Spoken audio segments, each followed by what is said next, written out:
मराठी मातृभाषा चॅनलवर आपले स्वागत. आज आपण मराठी सुलभ भारती इयत्ता 3 या पाठ्यपुस्तकातील कविता क्रमांक 1 झोका या कवितेचे स्पष्टीकरण पाहणार आहोत. मुलांनो, सर्वप्रथम आपण कवितेचे वाचन करून घेऊया. झोका. ऐका व म्हणा. सुताचा दोर झाडाला टांगला, बाळूचा झोका तयार झाला. झोक्यावर बाळू घेतो झूल, क्षणात वाऱ्याला देतो हुल.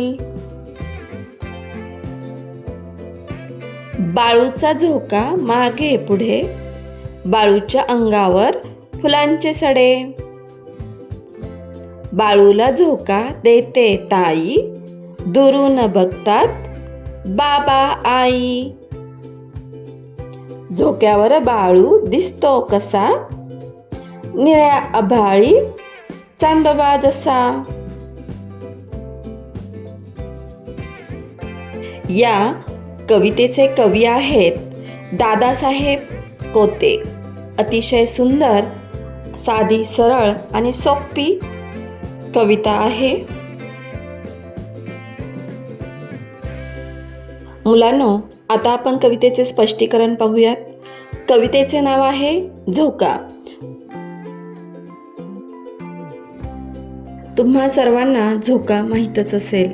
तुम्ही झोका खेळला असताल. कवितेमध्ये हे एक चित्र दिलेले आहे, ते पहा. तर काय दिसत आहे चित्रामध्ये?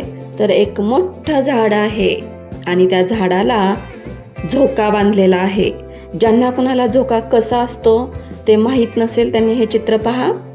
तर ह्या झाडाला जी अशी दोर बांधलेली आहे आणि त्या दोरीवर एक मुलगा बसलेला आहे, असा असतो झोका. त्याला हिंदीमध्ये म्हणतात झुला आणि इंग्लिशमध्ये स्विंग.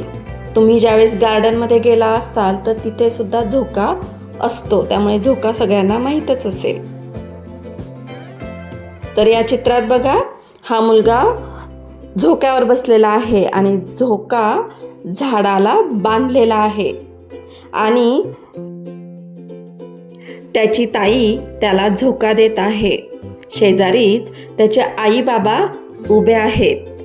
तर मुलांनो, या चित्राच्या वर्णनावरूनच कवितेत काय काय दिलं असेल हे तुमच्या लक्षात आलं असेल. चला आपण कवितेला सुरुवात करूया. सुताचा दोर झाडाला टांगला, बाळूचा झोका तयार झाला. सूत. सूत म्हणजे धागा. दोर. दोर म्हणजे रस्सी, म्हणजे सुतापासून बनवलेला दोर म्हणजे सुताचा दोर. झाडाला टांगला. टांगला म्हणजे बांधणे. झोक्यावर बसलेला जो मुलगा आहे त्या मुलाचं नाव आहे बाळू. बाळूचा झोका कसा तयार झाला आहे?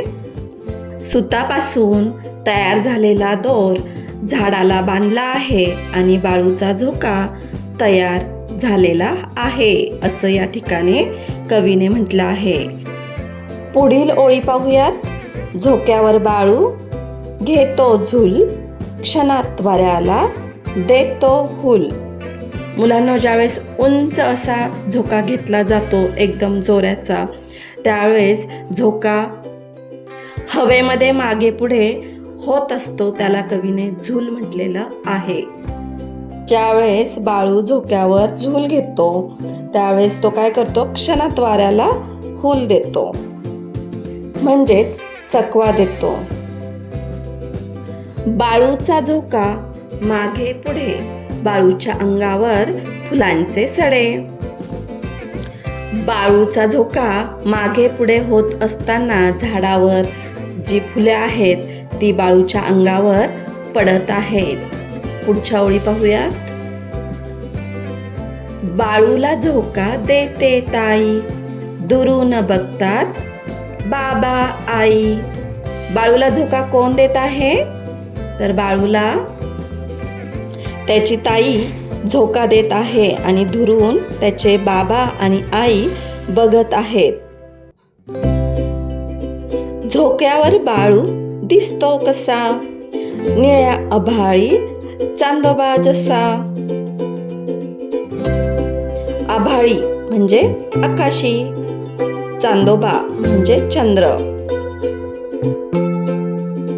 तर झोक्यावर बाळू कसा दिसत आहे? निळ्या आभाळी चांदोबा जसा. म्हणजे ज्यावेळेस बाळू उंच झोका घेतो, उंच आकाशामध्ये जसा चंद्र दिसतो त्याप्रमाणे बाळू दिसत आहे.